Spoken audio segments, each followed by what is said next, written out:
You're just a broke soldier. And that firefighter husband of yours doesn't have a damn thing to his name." My mother ground out every word, her eyes dragging over my navy dress uniform like she was sizing up a pile of roadkill. She lunged across the table, ripped the gold-trimmed invitation right out of my hands, and ground her stiletto into it like it carried a disease. "Isabella is marrying a Wall Street billionaire. Tomorrow, hundreds of CEOs will be there," she hissed, chin jutting skyward. "I cannot let them see that a billionaire's bride has a dirt-poor little sister living on a government paycheck. Your poverty will stain this family's image. Stay home." I stood there. My molars bit down so hard I tasted copper in the back of my throat. The blade from my own mother punched through my ribcage with more savagery than any firefight I'd ever walked through. I fastened my coat button, took my husband's rough hand, and walked out that door. Accepted the exile. But she had no idea.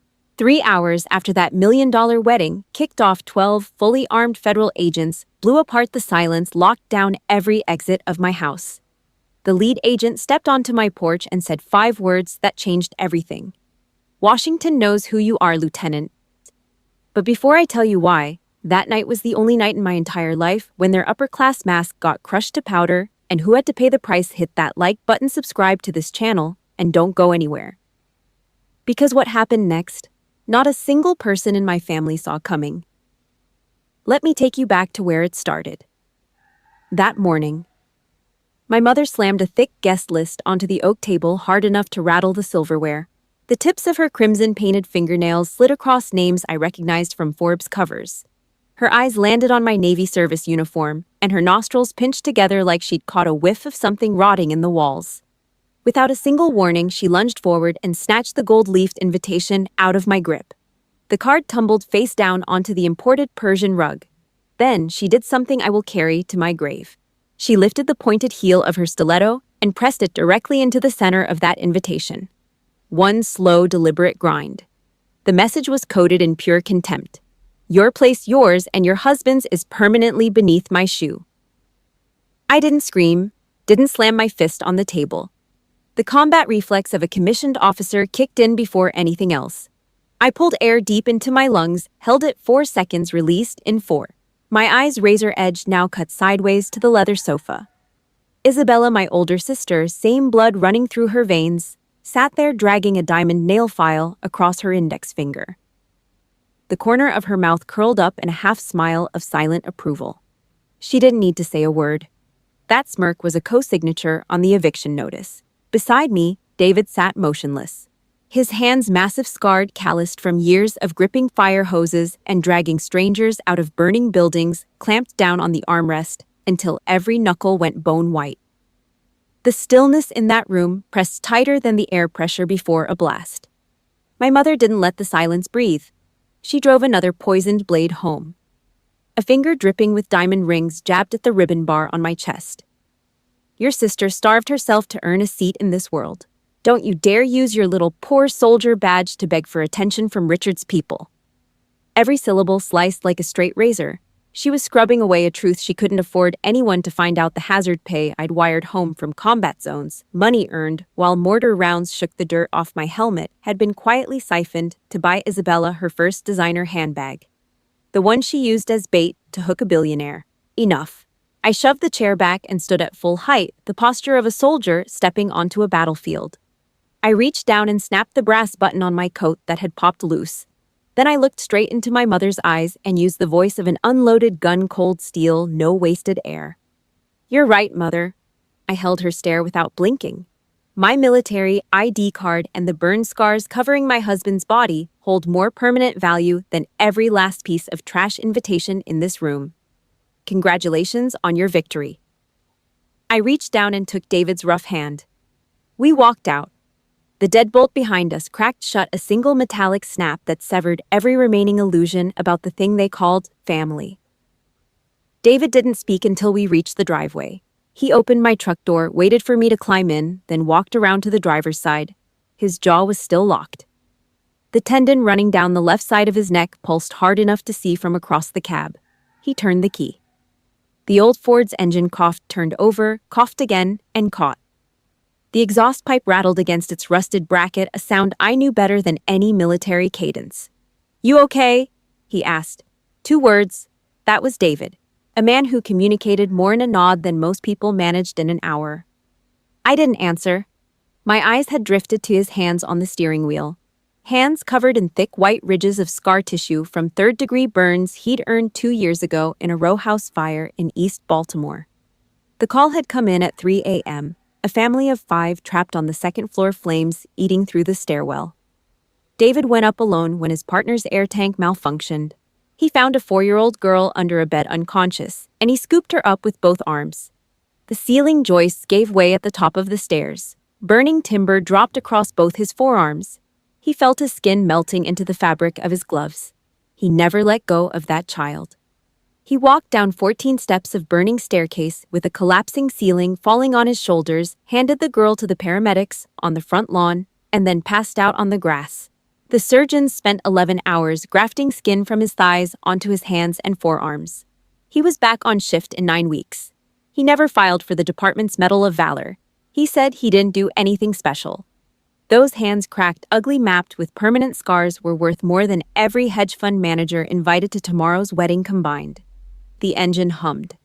The truck rattled down the county road, and memory hit me like a rifle butt to the jaw. 10 years ago. I was 18, standing in our kitchen holding a college acceptance letter. Full scholarship, my ticket out. My mother snatched it from my hands, tore it clean in half, and fed both pieces to the fireplace. I watched the paper curl black and disappear. Isabella just borrowed $20,000 for pageant outfits, she said, not even looking at me. You're going to bus tables at the steakhouse and pay that off. Then she pressed her index finger hard into the center of my forehead, right between my eyes. You've got your carpenter father's eyes. I won't let his poverty infect this family. My father, Miguel Vasquez, a furniture maker who built dining tables with his bare hands for $19 an hour in a shop that didn't have air conditioning. He worked 12-hour days, 6 days a week. His fingernails were permanently stained with wood stain. He smelled like sawdust and linseed oil, and every night he came home, picked me up and sat me on his workbench while he sanded whatever piece he was finishing. He taught me to measure twice. He taught me that the grain of the wood tells you which way to cut. He taught me that the things you build with your own hands carry a part of your soul that money can never replicate. He died when I was 7. A planer blade shattered at the sawmill and a fragment caught his femoral artery. He bled out on the shop floor before the ambulance crossed the railroad tracks. He left behind one thing for me, a small ring he'd carved from a piece of black walnut the night I was born. He'd sanded it smooth with 400 grit paper and rubbed it with beeswax until it glowed. I'd kept that ring in my breast pocket through every deployment, every firefight, every sleepless night in a foreign desert where the sand got into everything except the one pocket I kept sealed. My mother had thrown away every photo of him within a month of his funeral. She replaced his last name with a fabricated story that we were descended from old Castilian aristocracy. A lie she spent the next 2 decades polishing. A lie she needed Isabella to sell to the highest bidder. That night at 18, I swallowed every tear whole, packed exactly 3 sets of clothes into a duffel bag, and walked 6 miles in the dark to the Navy recruiting station. The recruiter looked at my swollen eyes and didn't ask questions. He just slid the paperwork across the counter. The cruelty repeated itself at my own wedding 3 years back. David stood on that altar in his Class A firefighter dress uniform, pressed, polished, proud. No champagne, no ice sculptures. Just 24 of his crew members still carrying the faint smell of smoke and diesel clapping him on the back. My mother sat in the front row, dabbing a handkerchief at her eyes. Anyone watching would have thought she was moved to tears. But I heard her hiss at my aunt in the next seat. What a disgrace. She married a common laborer who doesn't even have a trust fund. She's smearing ash all over my face. She'd also staged a scene the month before the wedding. Showed up at our apartment unannounced, walked through every room, ran a finger across the kitchen counter, and inspected it like a health inspector. Then she turned to David and said in front of me, I hope you understand that marrying my daughter is the only investment you'll ever make that's above your pay grade. David said nothing. He just picked up his fire helmet off the counter and left for his shift. The dent in the kitchen wall where he'd punched it later told me everything his silence didn't. The bleeding never stopped. 1 year ago, while I was pinned in a forward operating base in the Middle East, mortar fire pounding the perimeter every 40 minutes, my phone buzzed. Not a welfare check. Not, "Are you safe?"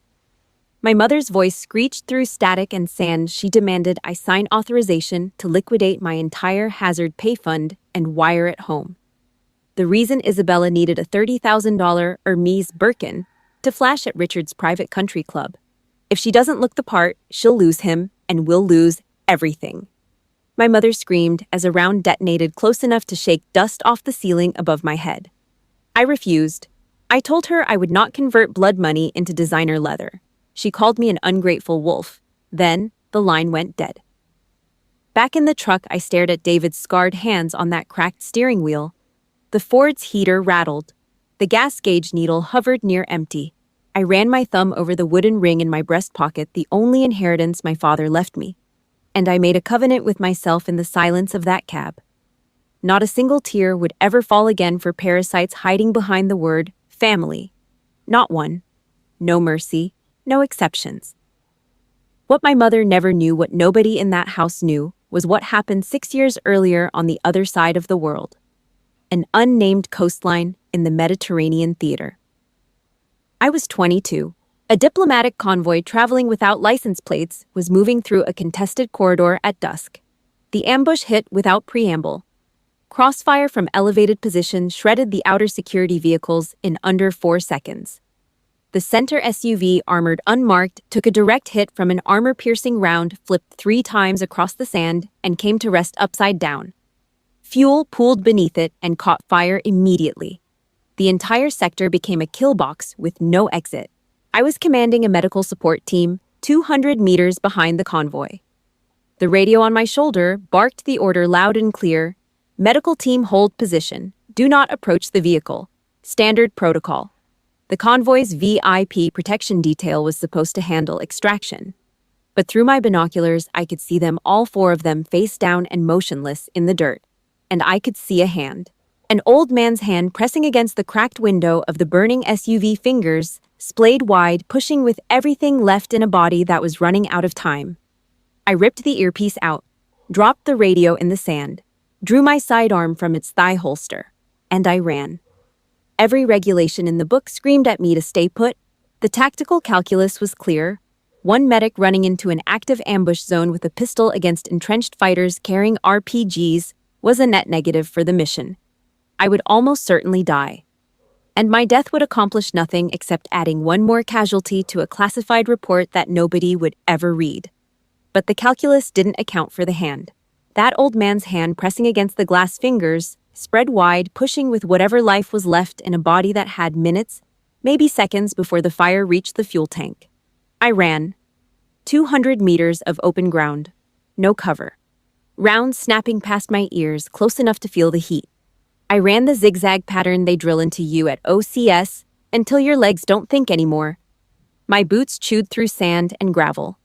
A round punched the dirt 3 inches from my left foot. I didn't slow down. The heat from the burning vehicle hit me like an open furnace door at 10 meters.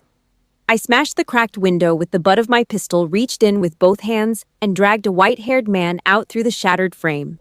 He was bleeding from a gash above his eye. His suit was soaked in fuel. A fragmentation grenade detonated 10 meters to our right. The concussion wave flattened both of us into the sand. I rolled on top of him, covering his body with mine. A piece of shrapnel ripped a 6-inch gash across my left shoulder blade. I could feel the heat of my own blood soaking through my shirt. For the next 4 hours, I lay on top of that man in a shallow depression in the sand, pressing my bare palm against a wound on his neck to keep him from bleeding out. I counted his pulse with my fingers. I talked to him to keep him conscious. I refused to let go when the second wave of fire swept the area. When the extraction helicopter finally touched down and the paramedics pulled me off him, my arms had locked into position. They had to pry my fingers open. 2 days later, in a field hospital smelling of antiseptic and diesel, 3 men in black suits walked into my room. They set a heavy briefcase on my bedside table. Inside, hundreds of thousands of dollars in cash. Behind them, a colonel held a velvet case containing what he described as a nomination for the nation's highest military honor. I turned them all down. I did what any soldier would do. I followed the oath. I asked for the operation file to be sealed and classified. No public record, no press, no family notification. The man I pulled from that burning wreck, I learned his name only from the classified debrief. Arthur Sterling, former United States Secretary of State, the single most powerful financial broker on Wall Street. The man whose phone calls made or broke entire corporations. My mother spent the next 6 years calling me a broke nobody. She had no idea, not one clue, that the daughter she spat on was carrying a secret that could reshape the entire power structure of her precious high society world. The morning of Isabella's mega wedding, while 500 guests in silk and diamonds assembled at a lakeside Virginia estate, I chose a different destination. I put on my Navy service uniform, climbed into the truck alone, and drove to Arlington National Cemetery. I walked slowly between rows of white marble headstones, thousands of them identical, perfectly aligned, stretching to the horizon in every direction. No one buried here cared how many hedge funds you managed. No one here asked about your net worth. Here, a human being's value was measured in one currency, only what they were willing to sacrifice for someone else. I stopped in front of a stone I visited every year. Sergeant First Class Alejandro Reyes, killed covering his squad's retreat in Kandahar, 23 years old. His mother still sent me a Christmas card every December with a photo of his daughter, a girl he'd never met, born 6 weeks after the RPG round that sent him home in a flag-draped box. I knelt down, brushed a dead leaf off the base of the stone, and pressed 2 fingers against the carved letters of his name. Cold marble. That's what sacrifice feels like when you touch it. Not warm, not soft, not wrapped in a bow. Just cold and permanent and heavier than anything a civilian will ever hold in their hands.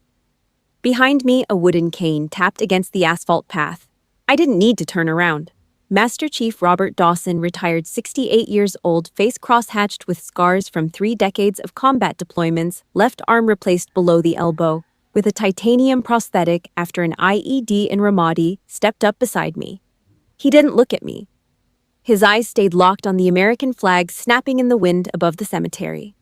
He'd been coming here every Tuesday morning for 11 years. Rain, snow, 100-degree heat. He never missed. Your posture is regulation perfect, Lieutenant. Dawson rasped his voice, thick with decades of gun smoke and black coffee. But your breathing pattern is telling me your mind is bleeding on a different front. Ambushed, sir, by my own mother. The words came out flat like a field report. Dawson struck his cane hard into the grass. Without warning, he reached up to his own neck, unclasped a blackened dog tag hanging from a steel chain, one he'd worn for 30 years, the tag of a partner who died in his arms in Fallujah, and pressed it firmly into my palm. The metal was ice cold. Feel that weight, Vasquez. That is the price of freedom. Your mother couldn't lift it with both hands. He swung his titanium arm and thumped it square against my left chest, right over my heart. The impact rang through my ribs. Honor is forged in blood. Traitors always dig their own graves with their own vanity. They don't need your help. Stand tall. My phone buzzed in my pocket. A text from David, a photo. The screen showed a styrofoam box sitting on our porch steps. I recognized my mother's handwriting on a red ink note taped to the lid. I couldn't read the words from the thumbnail, but I didn't need to. The gesture was clear enough. Even now, from miles away, she was swinging. I shoved the phone back into my pocket. Looked Dawson in the eye. Yes, sir. My voice cracked across the headstones like a rifle report. My spine straightened to full extension. Every ounce of self-pity, every shred of weakness from being disowned by my own blood, I crushed it under the heel of that single bark. I snapped my heels together, pivoted, and marched out of the cemetery with steps that left dents in the gravel. The shield was forged. The armor was sealed. I was ready for whatever was coming. 3 in the afternoon. Our small house sat in suffocating quiet. The television was tuned to a local channel carrying live coverage of the wedding at the Virginia estate. Camera drones swept across the manicured grounds. Isabella floated through the frame in a gown crusted with what the commentator breathlessly called 400 hand-sewn diamonds. My mother orbited the VIP tables, bowing her head and refilling wine glasses for men who managed more money than some countries. I sat at our kitchen table with my service pistol disassembled into 11 pieces on an oilcloth. One by one, I cleaned each component: barrel, slide, recoil, spring, guide rod. The dry, precise clicking of steel parts against the table surface cut through the silence like a metronome running counter rhythm to the string quartet playing on the television screen. Two worlds existing at the same moment. There's champagne flutes catching chandelier light, a five-tier cake rolled out on a gilded cart, my mother air-kissing the cheeks of women whose net worth exceeded the GDP of small nations. Mine gun oil on a plastic tablecloth, a kitchen faucet that dripped every 9 seconds, and the distant smell of the last fire David had fought still clinging to his turnout coat hanging by the door. The camera cut to a wide shot of the ceremony itself. Isabella stood under an arch of white roses that must have cost more than our mortgage. Richard, tall, angular jaw, the kind of tan you get on yachts, slid a ring onto her finger. My mother stood in the second row, hands clasped in front of her chest, beaming the way mothers are supposed to beam at their daughters' weddings. She hadn't made that face at mine. At mine, she'd cried into a handkerchief and whispered insults to anyone who would listen. I racked the slide back into place, loaded the magazine, set the weapon down. A hard knock rattled the front door. David, still in his turnout pants from a structure fire that morning, walked over and opened it. A private chauffeur in a black cap stood on the porch. Without a word, the man dropped a white styrofoam insulated box onto the concrete step and turned on his heel. David picked it up. On the lid, a handwritten note in red ink. I watched his eyes move across the words. His jaw slowly widened, the masseter muscles swelling until veins pushed against the skin of his neck. He read it aloud, voice flat. "This is leftover shark fin soup from the 5-star hotel. I'm sending it so your broke firefighter husband can taste what rich people eat. Keep your mouth shut and stay in your rat hole." My mother's signature, that dramatic cursive M, slashed across the bottom of the page. David stared at the note for 3 seconds. Then he closed it. He carried the box, a container holding food that probably cost more than our grocery bill for a month, walked it calmly out to the side of the house, popped the lid of our rusted tin garbage can, and dropped it in. The lid crashed down with a sound like a judge's gavel. He walked back inside, sat down next to me, picked up a clean cloth, and started helping me wipe down the barrel. Neither of us said a word. There was nothing to say. Dignity is not something you can buy with scraps from a rich man's table. And it is damn sure not something you can kill with a note written in red ink.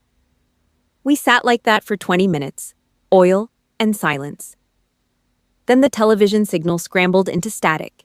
At the exact same moment, a deep vibration rolled through the floor, the unmistakable growl of heavy-duty engines, multiple vehicles rumbling closer on the asphalt outside. The air pressure in the room seemed to drop. This wasn't a neighbor's pickup truck. This was the coordinated sound of a tactical convoy. David shot to his feet. He crossed to the window in 2 strides, parted the curtain with 2 fingers, and looked out. The color drained from his face in real time. "Veronica." His voice dropped to a register I'd only heard him use inside burning buildings. "I don't think they're here for a drug bust. They are pointing directly at our front door." I walked out onto the porch with my hands loose at my sides. 4 black SUVs with federal government plates had screeched into position, forming a V-shaped blockade that sealed every exit from our property. 12 men, tall, broad-shouldered, black suits, mirrored sunglasses, coiled earpieces, stepped out in unison like a machine with 24 legs. Their right hands hovered at their hips, fingertips brushing concealed holsters. These were not county sheriffs, not state police. Every detail, the formation, the plates, the postures screamed, one thing: federal. I clasped both hands behind my back at parade rest and watched them approach. My breathing was even. 4 in 4, hold, 4 out. The drill doesn't care whether you're facing enemy fire or a wall of government suits. The lead agent broke from the formation and walked straight toward me. He had a thin white scar running from the corner of his left eye down to his jawline, the kind of scar that comes from close quarters work, not a shaving accident. He stopped exactly 2 paces from the porch step. "Lieutenant Veronica Vasquez." His voice was steel cable pulled tight. No room for negotiation in that tone. "Correct." I locked onto his pupils and held. He gave a single nod. "Washington knows who you are, Lieutenant. A special VIP has requested your immediate presence at an event currently in progress. He pulled a black leather badge wallet from his inside pocket and held it open at chest height. The gold eagle seal of the federal government caught the porch light and threw a flash across my eyes. I narrowed my eyes. The timing was a blind spot in the logic. Federal tactical assets showing up at my house on the exact same afternoon as a society wedding I'd been banned from attending that was either a spectacular coincidence or a thread I hadn't seen yet. I didn't move. The lead agent read my hesitation. He took one step closer, calmly lifted the edge of his suit jacket to reveal the matte black grip of a holstered Glock, and lowered his voice to a frequency meant for my ears only. Operation Codename Mediterranean Dawn. 6 years of frozen classified buried data detonated inside my skull like a flashbang. Every detail I'd sealed away: the burning SUV, the shattered glass, the old man's hand, 4 hours of pressure on a neck wound, roared back in a single compressed second. I knew exactly who was calling me, and I knew exactly why. A cold half-smile crept across my face, the kind of smile that makes people check their exits. Give me exactly 5 minutes. I turned and walked back inside, opened the hallway closet, pushed aside David's fire jackets and my old patrol bags, until my fingers found the dry cleaning bag at the back. I unzipped it and pulled out my dress whites, pristine, bleached to a blinding white, pressed with creases that could cut paper. I put them on piece by piece with the precision of a pre-mission equipment check. Trousers first, seams aligned with the crease of my shoes. Jacket button throat to waist, each brass button catching the hallway light. Every medal and ribbon pinned to the millimeter on my left breast. The places I'd been, the prices I'd paid, the things I'd done that nobody at that wedding could begin to comprehend. Officers' caps set low, the brim shadowing my brow, cutting my face in half between light and dark. White gloves pulled snug over each finger, one at a time, smoothing the fabric across each knuckle. I looked at myself in the hallway mirror. The woman staring back was not the one who had stood in her mother's kitchen that morning, swallowing insults and tasting blood. This woman had a jaw set like a rifle bolt, locked forward, eyes that gave nothing away, a uniform that had absorbed sand, saltwater, blood, and smoke from 3 continents, and still came out white on the other side. David stood in the doorway, arms crossed, watching me transform. He didn't ask where I was going, didn't ask why, didn't ask what was about to happen. He just looked at me and nodded once. One single dip of the chin. That nod contained more trust than 1,000 words from 1,000 people. When I pushed the screen door open and stepped back onto that porch for the second time, I was not the daughter my family had thrown away. I was a loaded weapon hammer, cocked safety off, aimed directly at the stage of their lies. I sat in the back seat of the lead SUV. The armored convoy ripped down the interstate at 90 miles per hour, priority sirens, screaming, shredding the afternoon quiet. Civilian cars scrambled to the shoulder like startled cattle. I sat perfectly still, legs crossed at the ankle, one gloved finger tracing the edge of the ribbon bar on my chest. Through the tinted window, strip malls and subdivisions blurred into a gray smear. The lead agent behind the wheel floored the accelerator. The engine's RPM climbed until the frame shuddered. 45 minutes. That's all it took before the convoy banked hard onto a private road lined with 100-year-old oak trees heading straight for the lakeside estate. Private security, 4 men in gray blazers with earpieces of their own, rushed to drag a wrought iron gate across the entrance. The lead agent in the passenger seat simply extended his arm out the window and held up a gold-plated federal shield. The gate swung open before the first SUV even touched the brakes. All 4 vehicles blasted through without slowing. Tires crunched over a manicured gravel drive, veered around a marble fountain, spewing water into the golden afternoon light, and ground straight across the red carpet that had been rolled out for the Billionaire guests. The valet attendants in white jackets dove out of the way. A waiter carrying a silver tray of champagne flutes dropped the entire thing, glass shattering across the flagstone like a starting gun. The string quartet on the terrace mid-sonata went dead silent. Bows froze on strings. 300 heads turned in unison. Doors popped open simultaneously. 12 agents fanned out in a crescent perimeter, jackets unbuttoned, hands visible and ready. Then I stepped out. My black leather shoes struck the marble entry with a sound that echoed off the stone columns. Late afternoon sun hit the dress whites, and every piece of metal on my chest blazed. I clasped my hands behind my back and walked through the center of the agent formation at a measured pace, unhurried, deliberate, the stride of an officer conducting a formal review. The whispers hit like waves. I could feel 500 pairs of eyes recalibrating everything they thought they knew about this wedding, this family, this day. I swept my gaze across the terrace and locked onto the center VIP table. Found them instantly. My mother's face had turned the color of wet cement. Her jaw was rigid, clamped shut. Her right hand trembled so violently that the crystal champagne flute she was holding slipped from her fingers and shattered on the flagstone. Isabella sat frozen beside her, the diamond tiara on her head listing to one side, face drained to a gray I'd only seen on people in shock. Richard the groom, the billionaire, the man who was supposed to be the crown jewel of this entire charade, stumbled backward out of his chair, sweat darkening the collar of his bespoke tuxedo. They understood now. The beggar they had humiliated with leftover soup and a note written in red ink, the nobody they had banned from their kingdom, had just walked back in with an army that could dismantle everything they'd built. The crowd of billionaires parted down the middle like a curtain being drawn. They made way reverently, instinctively, for a white-haired man walking slowly through the gap. Arthur Sterling, former Secretary of State, the man Wall Street whispered about as the Godfather. A single phone call from him could freeze credit lines, shutter mergers, reroute entire rivers of capital. He leaned on a mahogany cane with a silver handle, but his back was straight and his eyes were clear and sharp. I snapped my heels together and executed a textbook regulation salute. Crisp, full extension, held. Sterling didn't salute back. He dropped his cane. It clattered on the marble. He stepped forward and wrapped both of his hands around mine and squeezed with a grip that still carried the strength of a man who'd survived a war zone.